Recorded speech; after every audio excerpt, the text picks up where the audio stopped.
toda la sociedad del Estado de Sonora, como lo hemos hecho puntualmente desde el comienzo de la pandemia y por supuesto siguiendo las instrucciones de la gobernadora, la licenciada Claudia Pavlovich Arellano, y del secretario de Salud, el contador Enrique Clausen.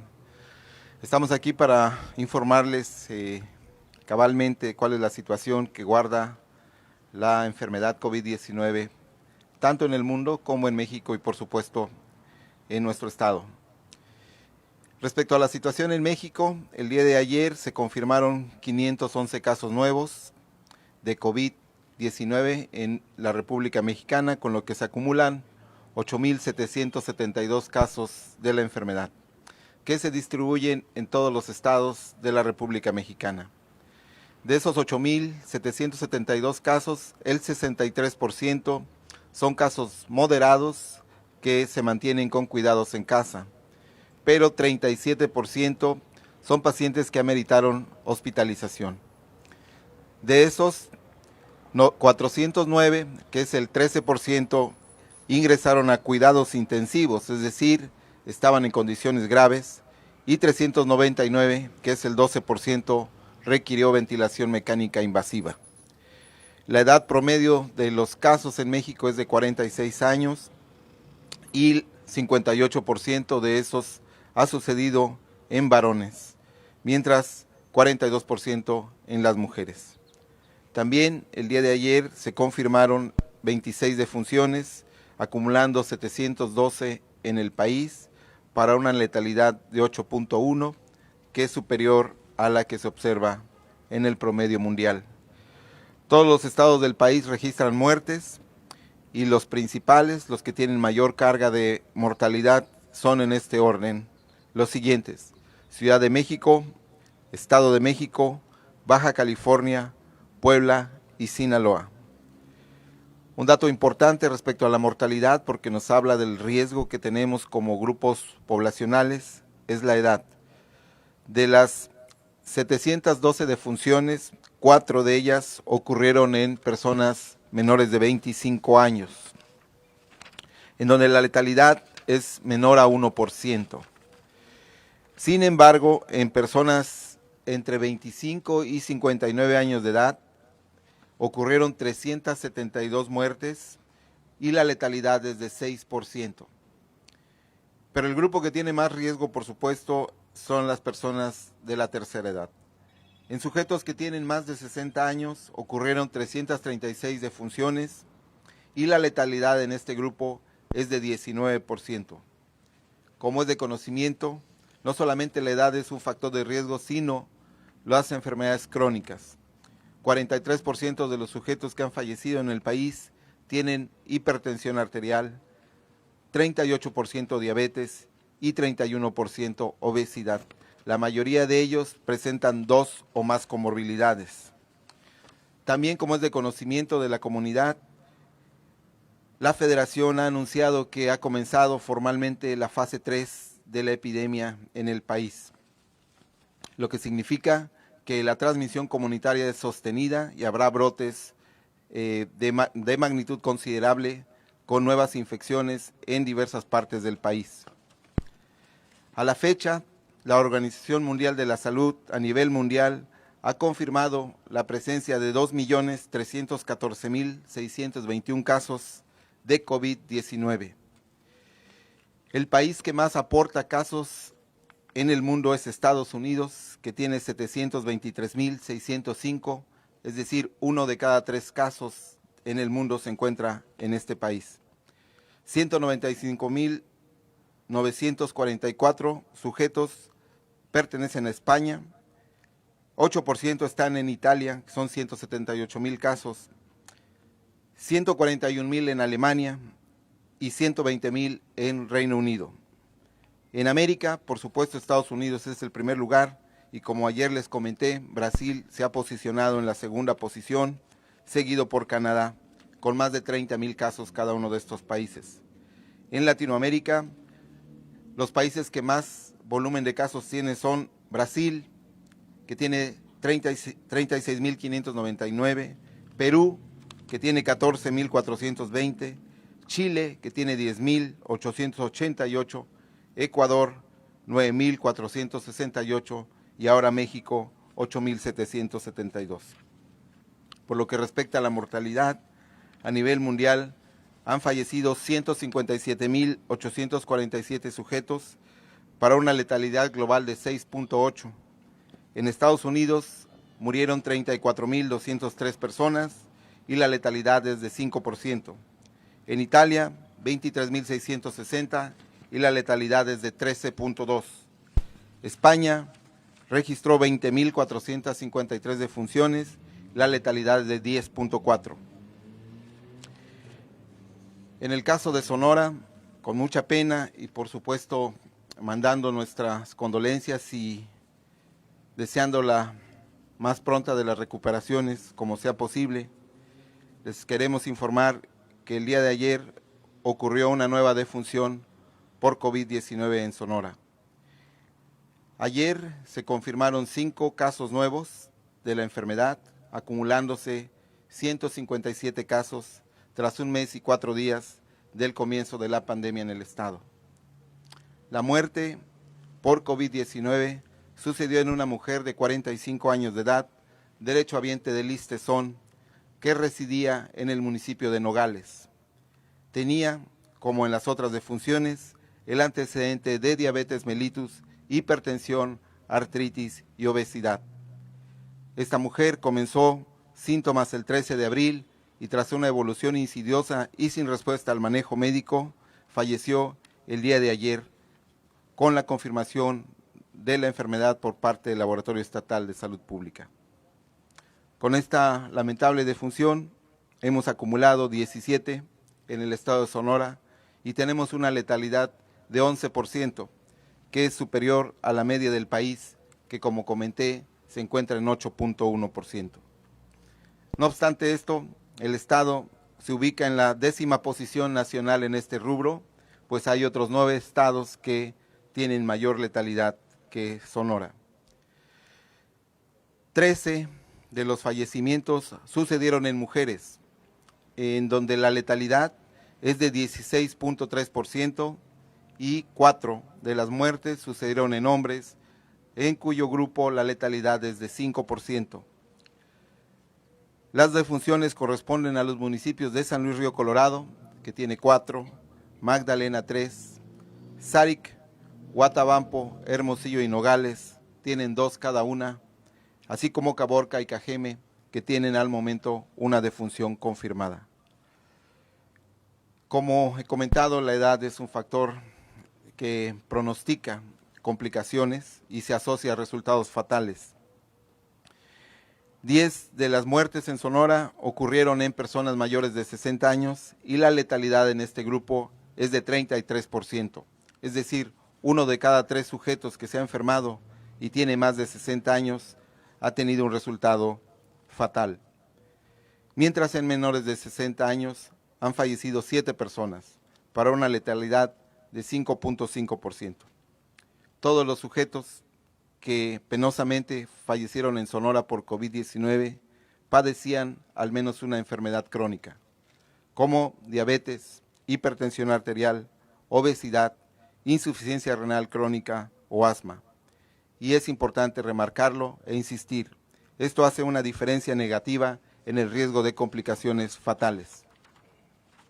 Por otro lado, respecto a los casos no fatales que se registraron el día de ayer, sucedieron en 4 hombres, residentes de los municipios de Nogales, General Plutarco Elías Calles y San Luis Río Colorado. Ninguno de los pacientes tiene antecedentes de viaje fuera del estado, lo que por supuesto es evidencia de que la transmisión ya es local. Los pacientes de ayer iniciaron síntomas entre el día 6 y el día 12 de abril y su edad oscila entre los 21 y 57 años de edad. Excepto uno de ellos, que se encuentra grave y hospitalizado, con diabetes, hipertensión y obesidad como comorbilidades, el resto son casos moderados que se encuentran en aislamiento en sus domicilios. Aunque 3 de estos, debo decirlo, tienen enfermedad crónica subyacente. 2 de ellos son derechohabientes del IMSS, 1 de la Secretaría de Salud y 1 del Listezón. 14 municipios han confirmado casos desde el comienzo de la pandemia y los 157 casos se distribuyen en orden de importancia y volumen. Voy a comentar los 5 primeros. En San Luis Río Colorado, que es el municipio con más porcentaje de casos que tenemos en el estado, tiene 74. Luego le sigue Hermosillo, que tiene 27. Le sigue Guatabampo, que tiene 15. Cajeme, que tiene 11. Y Caborca, que tiene 6. Son los municipios con más carga de enfermedad. Finalmente, voy a comentar que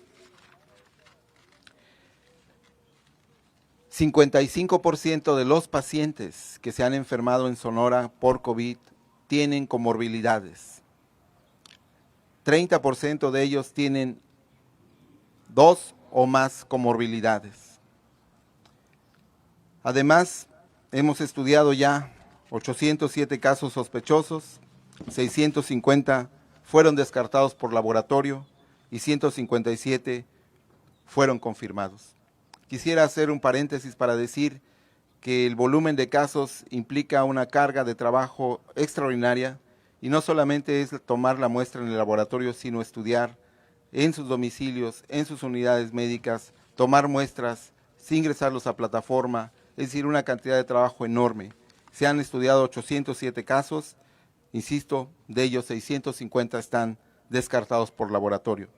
Además de eso, seguimos monitoreando a personas que viajaron fuera del estado. Tenemos en seguimiento diario a 179 sujetos y 218 de ellos ya están dados de alta sanitaria, de los 397 que dije. También hemos continuado con las actividades de perifoneo que les comenté. Hemos comenzado con nuestra estrategia de promoción de la salud y hemos ya abarcado a 443 colonias en diversas localidades de la entidad. Este es el reporte que tengo.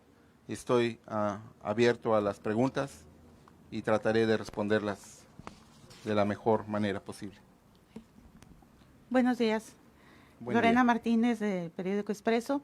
Se hablaba de que en San Luis Río Colorado había 32 casos de trabajadores de los servicios públicos. ¿Qué eran? ¿Eran médicos, enfermeros? ¿Y por qué se enfermaron? ¿Por qué tanto el número de enfermos? Bueno, sí, voy a revisar la presentación que preparé para justamente contestar tu respuesta acerca de cuántos médicos, cuántos son enfermeras. ¿Y por qué? Sí, dame un segundito, por favor, y con gusto te respondo esa pregunta.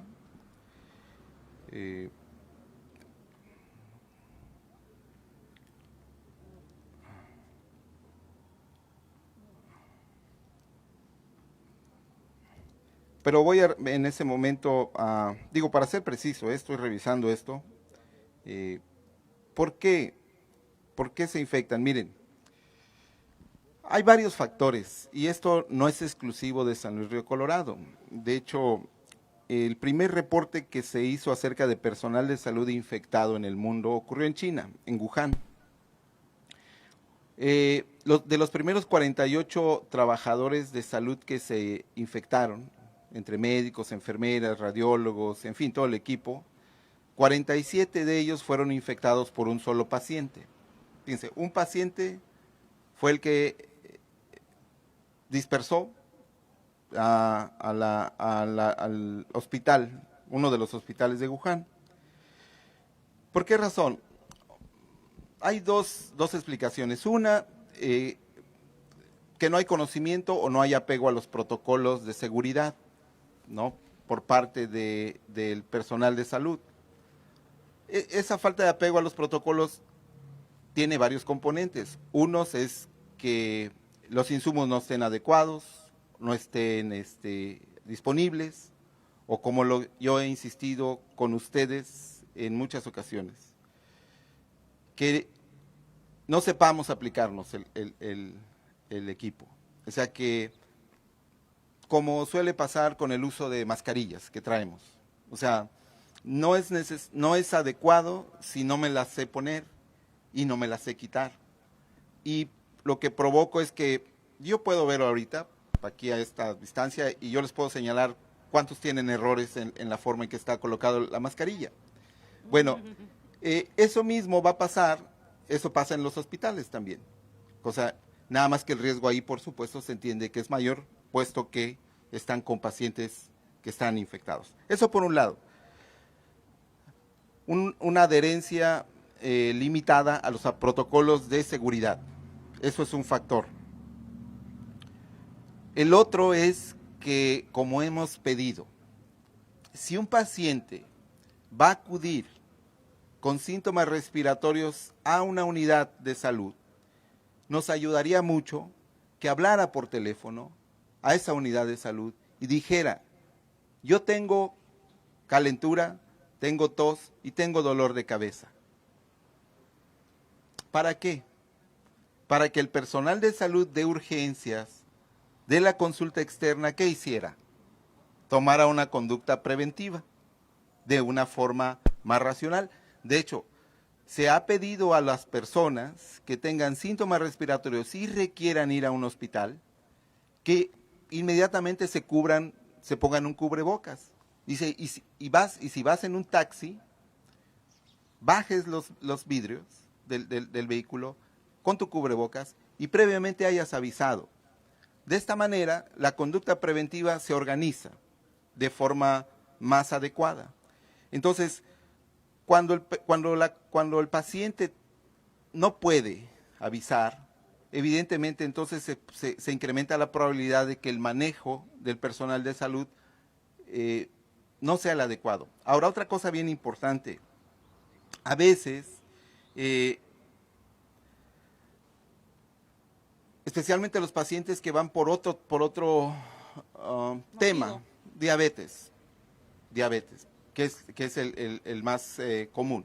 Eso genera una posibilidad de que, aunque no sea el motivo principal de consulta, el personal de salud no tome conductas preventivas. Hemos recomendado que en estos tiempos de pandemia, y más en esta fase 3, tanto médicos como pacientes deben tomar estas conductas preventivas. 1,5 metros de distancia entre la consulta. Y en el momento de la exploración física es obligatorio el uso de cubrebocas, guantes y gogles en las salas de consulta externa y urgencias. Allí comienza el primer filtro. En este caso creo que esto es lo que puede explicar. De hecho, efectivamente, si nosotros quitáramos los 32 casos de San Luis Río Colorado que se infectaron entre el personal de salud, ustedes podrían observar que el comportamiento del brote epidémico en San Luis sería semejante al de otras ciudades del estado. ¿Sí? Es decir, esto es un brote de fuente común que ocurrió en el hospital de San Luis Río Colorado. Déjenme. Pero, por ejemplo, sí, eso... Ok, adelante, mientras sigo buscando sí, esto. Eso puede ocurrir en cualquier hospital del estado. ¿Por qué en ese hospital ocurrió? Sí puede ocurrir en cualquier hospital del estado, por supuesto. Y no ha ocurrido, pues. Bueno, porque, insisto, el apego a los protocolos es lo que explica diferencias. No sé si con esto responda. El apego a los protocolos es lo que explica las diferencias. Si no, en la medida en que no me adhiera a los protocolos, evidentemente el personal de salud está en más riesgo. Miren, no hay ninguna característica adicional diferente a esta. No es que haya, sí se conoce que hay pacientes que se llaman superdiseminadores. Que tienen una capacidad impresionante de dispersar un virus, diferente al resto. Uno de nosotros, si fuera un superdiseminador, podría infectar al doble o triple de sujetos. Sí existe esa posibilidad, pero en realidad lo que más se sabe es que los casos ocurren en personal de salud que no se apega a los protocolos de cuidado. Eso es lo que sabe. Miren que te prometo que antes de que me vaya, no encuentro ahorita la presentación, pero ahorita te digo cuántos médicos y enfermeras. Lo que sí te puedo decir de memoria es que la mayor proporción de personal de salud infectados son enfermeras. Sí, ahorita te digo exactamente el número, ahorita para no distraerme más ahorita con el celular. Buenos días, doctor. Adelante, buen día. Como siempre.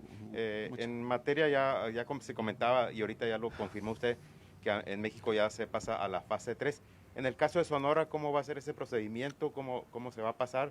¿Seguimos todavía en la 2 o en la 3? ¿Y qué procede al respecto? Sí, en Sonora hemos tenido una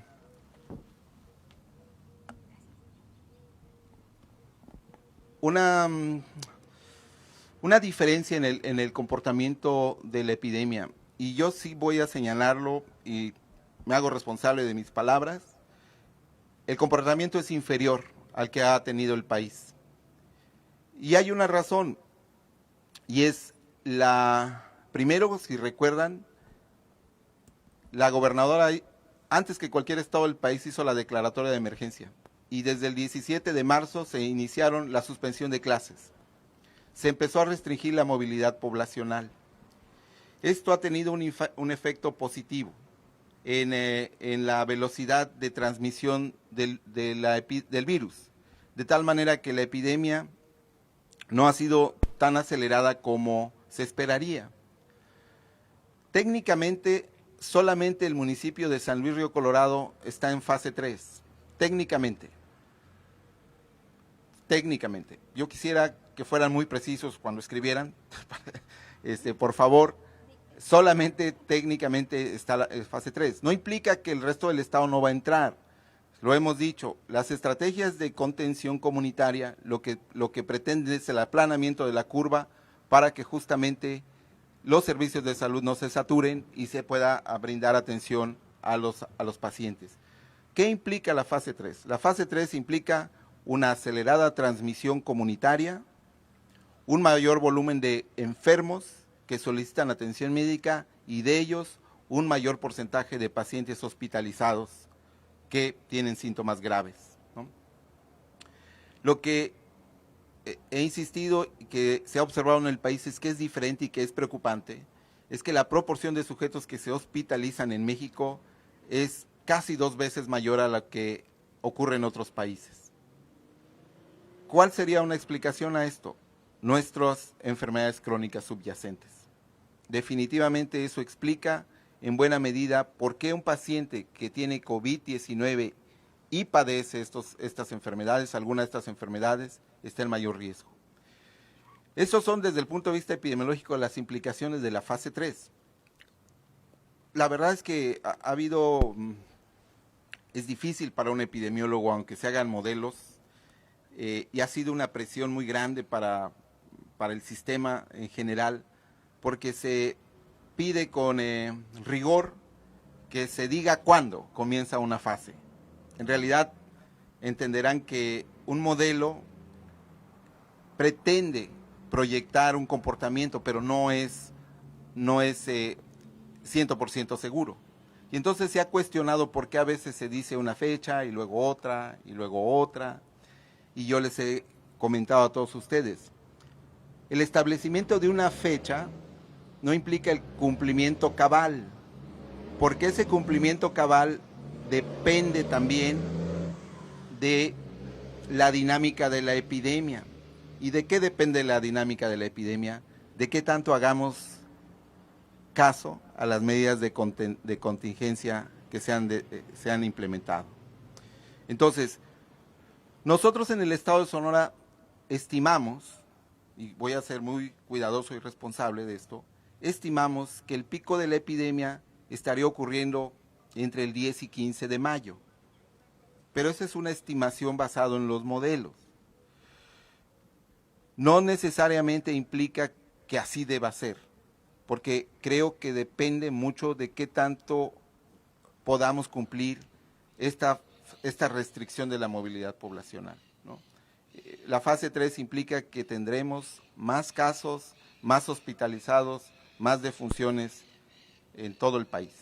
Y Sonora estará entrando relativamente, creo que en un par de semanas, son las estimaciones que tenemos, a esa fase. Nosotros les avisaremos, hemos estado detrás del comportamiento nacional, estuvimos detrás en la fase 1, estuvimos detrás en la fase 2 y ahora estamos detrás en la fase 3. El subsecretario de Salud tiene que hacer la declaración nacional, pero evidentemente en Sonora solamente San Luis Río Colorado técnicamente estaría en transmisión comunitaria. Secretario, doctor. No. Doctor, buenos días, Cristina Gómez. Cristina Gómez del periódico La Jornada. Claro, sí. Con la misma pregunta de Lorena, esperando también sus datos ahorita Sí. de quiénes que corresponden estos 32. Sí. Mi pregunta es si corresponden al mismo hospital. Ya sabemos que es una jurisdicción la que está ahí, el municipio es muy pequeño, son el mismo hospital, son varias clínicas, esos 32, y si esta enfermedad de esta cantidad ha mermado la atención médica en este municipio donde pues corresponde más del 50% de el 50% de los casos aquí en Sonora, y si ellos contaban con insumos para la protección que asegura no la tenían. Sí, por supuesto. Fíjense aquí, tengo el dato actualizado. Un dentista, 18 enfermeras, 19 enfermeras y 18 médicos. Todos trabajan en un hospital, pero es importante que también entendamos esto.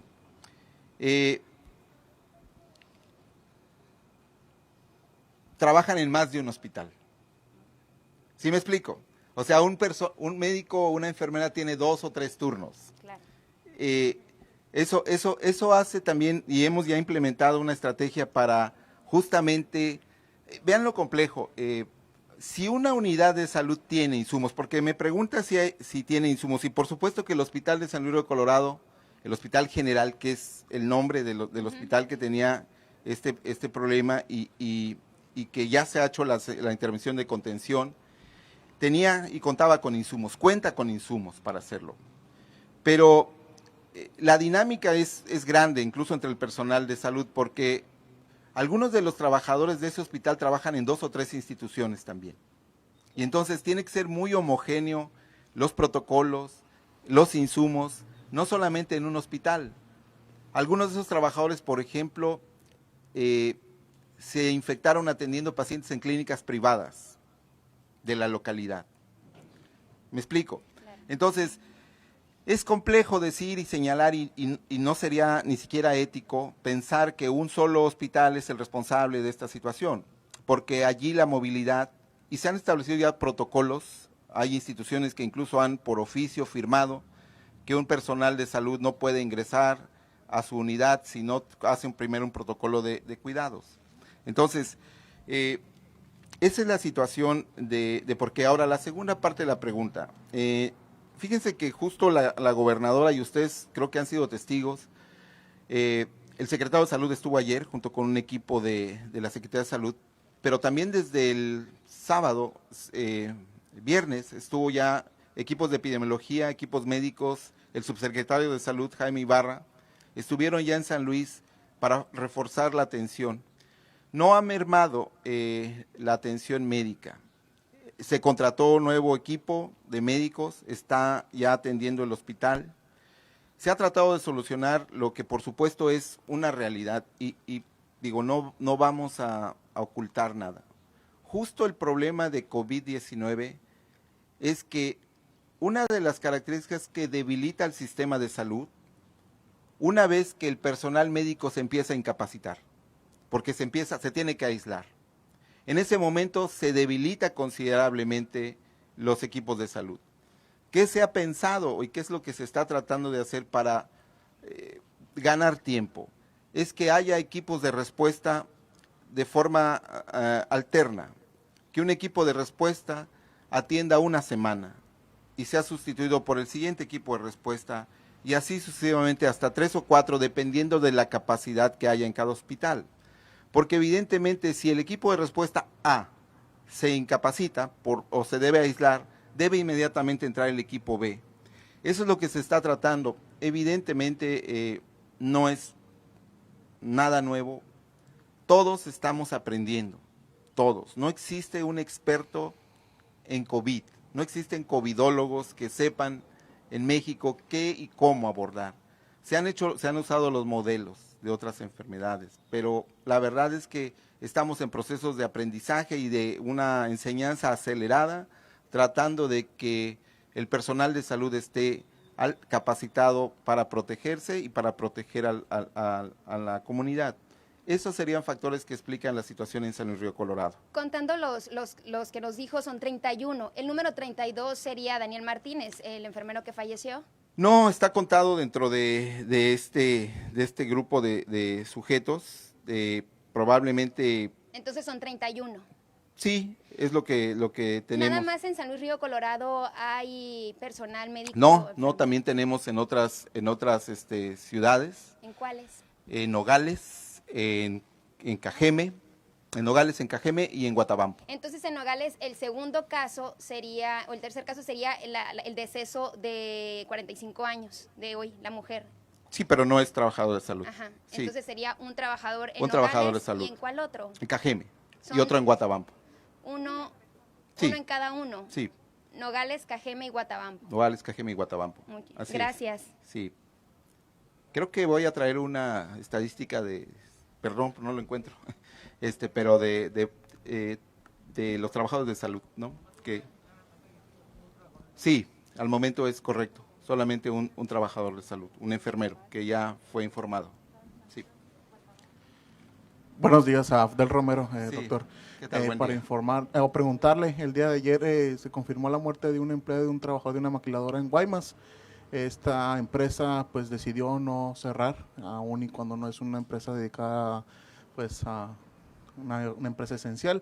Preguntarle si ya se confirmó o si están exámenes de esta persona que falleció por COVID y preguntarle si usted está facultado o no sé, preguntarle si qué pasa con este tipo de empresas o maquiladoras que no han todavía acatado las órdenes de parte de la Secretaría de Salud, si están facultados para sancionarlas, cerrarlas o en su caso pues alguna sanción. El caso de Guaymas, fíjate que no sé y no quiero entrar en esta situación de los rumores. El día de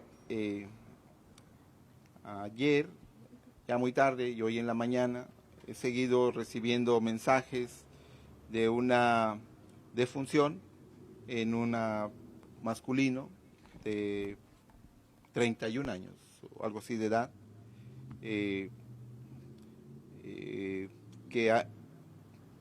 incluso su familiar subió el video, sumamente consternada, por supuesto, por esta defunción. Nosotros entramos en contacto, ya por supuesto, con las autoridades del IMSS y la muestra la vamos a estudiar, pero no está confirmada como un caso de COVID-19. Pero ya justo antes de llegar fíjense que ayer estuvo el doctor Pérez y no le preguntaron nada, pero justamente entré en contacto con él y ya nos pusimos de acuerdo en esta colaboración que tenemos con el Seguro Social y la muestra nos las va a enviar ya. Probablemente hoy tengamos la muestra aquí y podamos dar la confirmación. Es una pena, por supuesto, la defunción por la causa que fuere, ¿no? Por la causa que fuere. La segunda parte de tu pregunta de si estoy facultado, no estoy facultado yo. Yo soy epidemiólogo, soy la parte técnica, ¿verdad? Yo no, pero sí es claro, por supuesto, que en la declaratoria de contingencia epidemiológica y sanitaria del Estado de Sonora sí se prevén el cumplimiento y la fase obligatoria de esta contingencia incluye recomendaciones que el Consejo Estatal de Salud dio para endurecer, si me permiten la palabra, las restricciones a empresas no esenciales que no acataran las disposiciones. Pero las áreas que están facultadas para hacer no son de la Secretaría de Salud.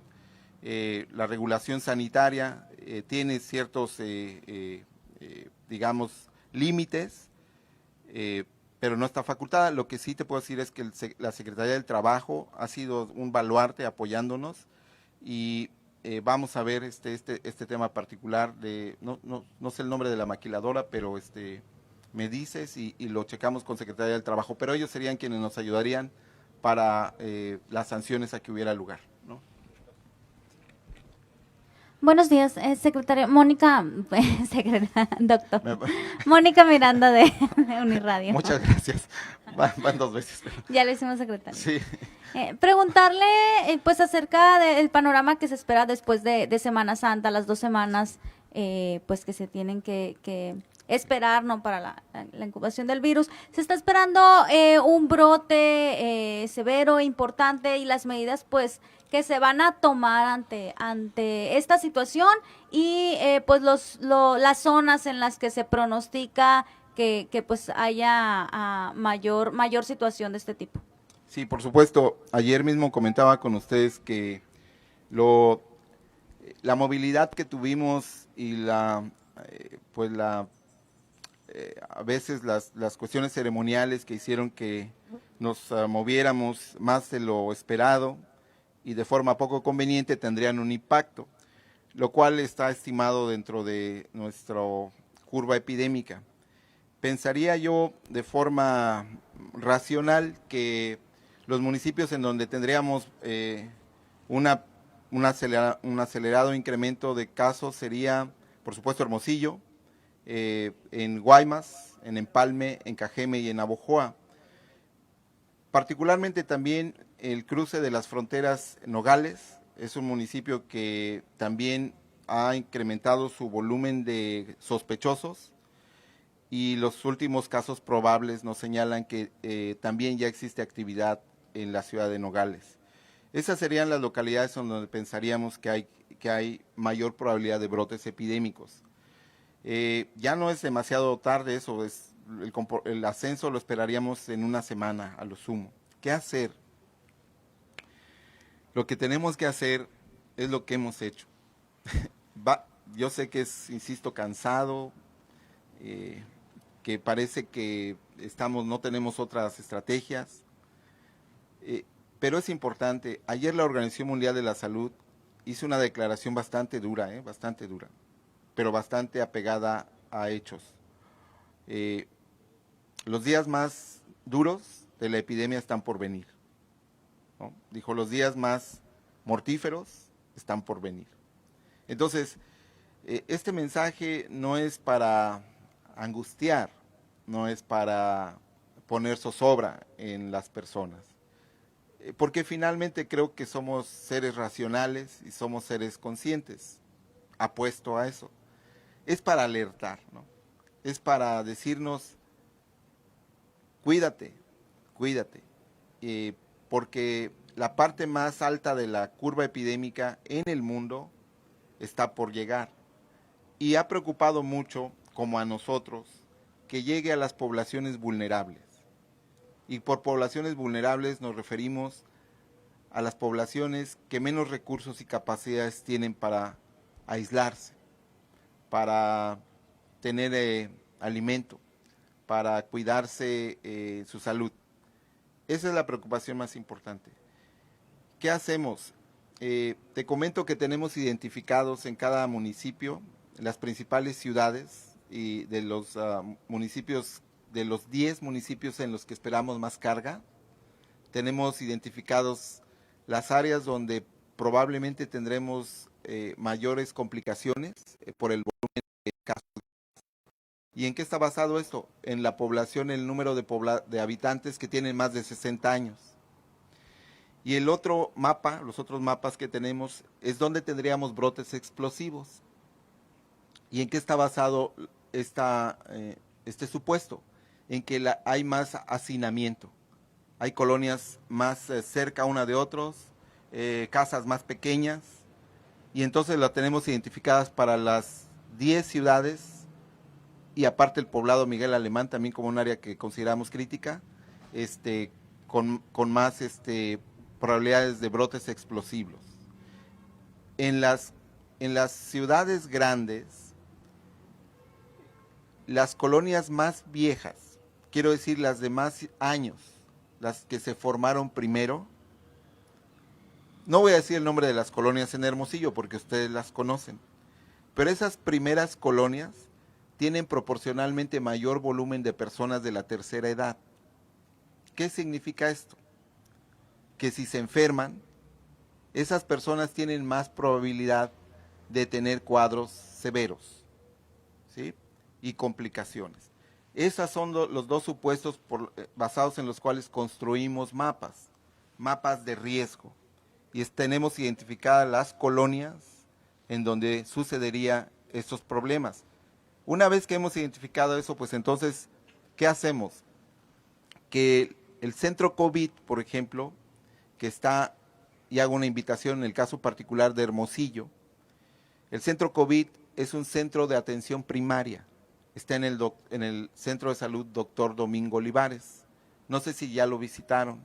Bueno, la idea es que si un paciente ambulatorio siente o tiene un problema respiratorio y es necesario que vaya al médico, puede acudir al centro COVID.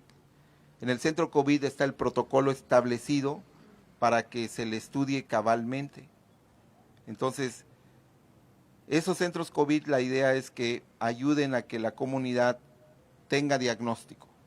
Entonces, ayúdenos con eso para que, especialmente si son de esas colonias, los centros COVID saben esas colonias. Y entonces, si viene un paciente de esas colonias, van a tener más atención respecto a los cuidados de vigilancia epidemiológica y atención clínica. Entonces, Doctor Leonor Hernández del Imparcial, sí. Quisiera que nos aclarara, ahorita en este momento pues se han hecho bastantes pruebas, no hace poco comentó que todavía no llegaban más reactivos de la federación, saber si ya solicitaron esos reactivos, cuánto les quedan y cuántos van a solicitar a la federación. Y también quisiera que me aclarara ahorita con respecto a la pregunta de los enfermeros y médicos que están infectados por COVID-19. Mencionó usted que fueron 19 enfermeras, 18 médicos y un dentista, dan 38 casos y se hablaba de 32. Pero están incluidos todos los del Estado. Ok, ahí están y incluidos ayer lo que comentó el secretario es San Luis Río Colorado, pero aquí están incluidos todos los del Estado. Ah, ok. Sí. Y respecto a la pregunta del reactivo, por supuesto que es de alto interés y estamos trabajando en ello. Déjenme informarle que el lunes la federación nos mandó otra cantidad de reactivo. Hoy, a este día, tenemos reactivo para 1,800 reacciones. Ya saben ustedes que por cada reacción que se hace, no alcanza para 1,800 pacientes, sino depende. Un paciente que es negativo usa dos reacciones, un paciente que es positivo usa 3 reacciones, por procesos de laboratorio. Pero en términos más o menos reales tendríamos 600. Pero también déjenme decirles que, por ejemplo, hemos establecido convenios de colaboración con algunas instituciones y nos han proporcionado reactivo para tener disponible allí. También tenemos esa otra, digamos, reserva estratégica. Y de hecho estamos 400. De hecho, también estamos explorando la posibilidad ayer con el Seguro Social de ver cómo podemos también establecer mecanismos de colaboración. Pero la otra parte también que debo decirles es esto que hemos señalado y que ya vamos a comenzar a operar con el CIAD, la Unison y el CIPNOR. Y es que tengamos, ya están montadas todos los aparatos, todos los termocicladores, el personal capacitado, las áreas de bioseguridad, todo un trabajo de organización ya está listo y vamos a empezar ya a probar las primeras muestras en el CIAT. Entonces vamos a ampliar la capacidad. En esto de las pruebas de diagnósticas ha habido una cantidad muy interesante de interés comunitario, científico, por avanzar en el desarrollo tecnológico. Creo que en algún momento el subsecretario de Salud López-Gatell fue pues muy cuestionado por una afirmación que es técnicamente correcta, muchachos. Técnicamente es correcta. Y es que la prueba de laboratorio no no define el comportamiento clínico. De hecho, ¿por qué? Porque no hay un tratamiento específico. En el caso, por ejemplo, particular de la influenza, voy a poner este ejemplo, la prueba sí define si te doy oseltamivir o no te doy oseltamivir, porque existe un tratamiento específico. En el caso de COVID, no. Una prueba positiva no ayuda al médico a cambiar del tratamiento. Él tiene que seguir su protocolo de atención. Lo que sí cambia es, por supuesto, en las medidas de aislamiento y distanciamiento social. Y en eso estamos trabajando, entendiendo que hay que incrementar el volumen de muestras. Entonces, sí lo vamos a hacer. Les he dicho y les he hablado de esta colaboración con la academia y ya estamos en este proceso. Incluso hay personas de la comunidad, de la iniciativa privada, que también están buscando cómo apoyar a las instituciones con reactivo. ¿Cuál es el problema? ¿O cuál es la característica? Que los tiempos de entrega de ese reactivo están entre 4 y 6 semanas, en el mejor de los casos. ¿Por qué razón? Porque hay poca disponibilidad en el mercado de productos acreditados y de calidad. Porque también debemos ser muy cuidadosos de ofrecer productos que sean de calidad para la comunidad. Hay muchas empresas que están ofreciendo productos que son cuestionables y tenemos que ser cuidadosos nosotros en ese sentido, ¿no? Y entonces el laboratorio estatal es el laboratorio de referencia y ellos son quienes nos dicen si ese reactivo es adecuado o no es adecuado, ¿no? Muchas gracias, muchachos.